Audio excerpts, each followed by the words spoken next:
नमस्कार। YouTube channel glimpse of Indian history by doctor Mohanlal Gupta में आपका स्वागत है। आप देख रहे हैं ऐतिहासिक धारावाहिक कैसे बना था पाकिस्तान। प्रस्तुत है 84वीं कड़ी गोपाल पाठा कलकत्ता की सड़कों पर निकल आया।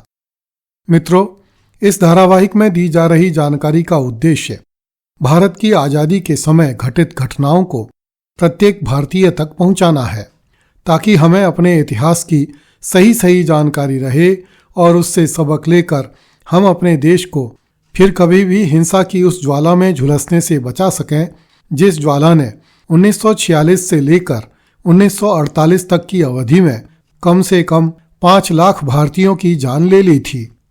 करोड़ों लोग बेघर हुए थे तथा बच्चों एवं स्त्रियों को भयानक संत्रास से गुजरना पड़ा था।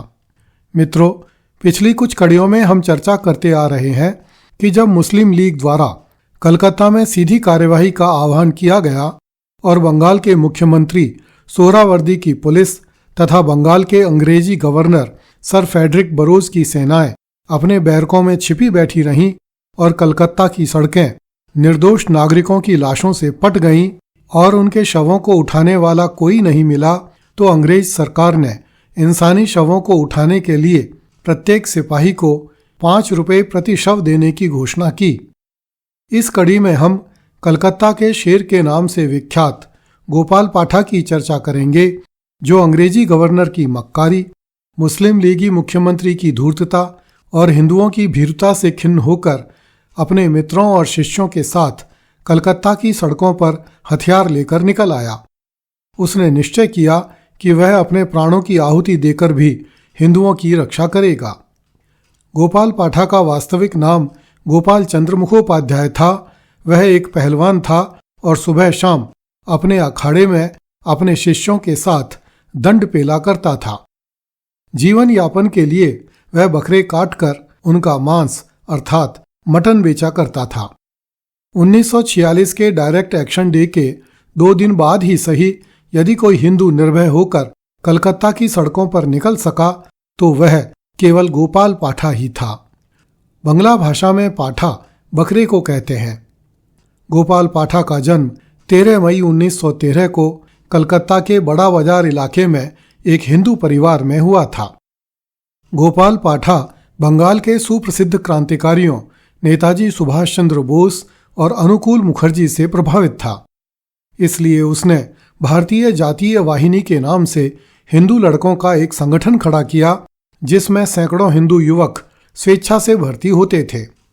16 अगस्त 1946 को मुस्लिम लीग के डायरेक्ट एक्शन डे में हुई ग्रेट कलकत्ता किलिंग्स में बड़ी संख्या में हिंदुओं की हत्या, लूटपाट और महिलाओं पर अत्याचार की खबरों के बीच गोपाल पाठा ने अपने मित्रों और शिष्यों को जुटाकर हिंदू मोहल्लों की रक्षा के लिए एक सशस्त्र टुकड़ी खड़ी की। गोपाल पाठा ने कलकत्ता के मारवाड़ी बनियों से संपर्क किया तथा उनसे आर्थिक सहयोग मांगा, ताकि वह अपने मित्रों एवं शिष्यों के लिए हथियार खरीद सके। उन दिनों बड़ा बाजार के मारवाड़ी बनिए हथियार खरीदने के लिए क्रांतिकारियों को धन और संसाधन उपलब्ध करवाते थे। हनुमान प्रसाद पोद्दार जैसे मारवाड़ी बनिए तो स्वयं भी हथियार लेकर क्रांतिकारियों के दल में शामिल हो गए थे। जब मारवाड़ी बनियों ने देखा कि मुसलमान कलकत्ता से हिंदुओं को नष्ट कर देंगे, तो उन्होंने अपनी तिजोरियों के मुंह गोपाल पाठा के लिए खोल दिए।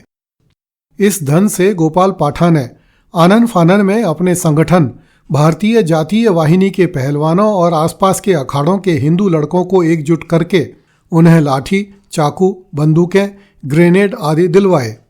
सहज ही अनुमान लगाया जा सकता है कि ऐसा संगठन रातों रात खड़ा नहीं किया जा सकता।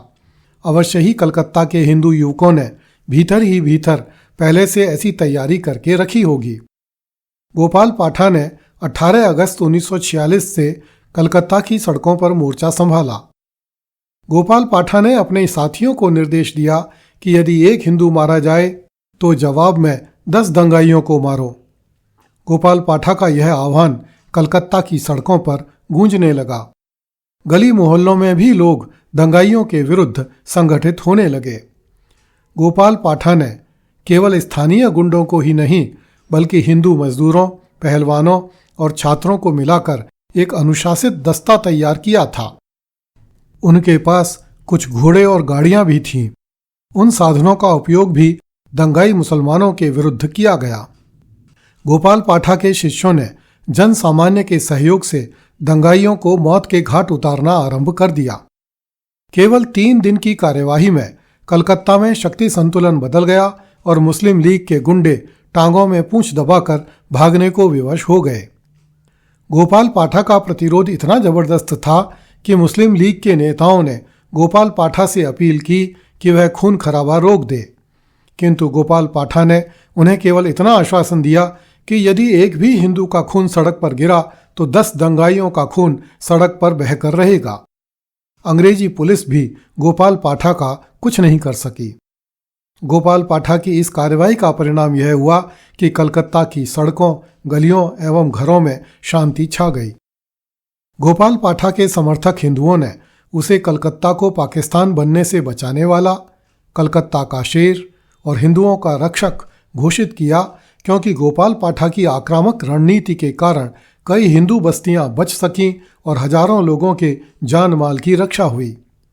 दूसरी ओर वामपंथी इतिहासकारों और गांधीवादियों ने गोपाल पाठा को हिंसक गुंडे के रूप में चित्रित किया, क्योंकि उसकी जवाबी कार्रवाई में मुस्लिम समुदाय के खिलाफ भारी हिंसा हुई थी।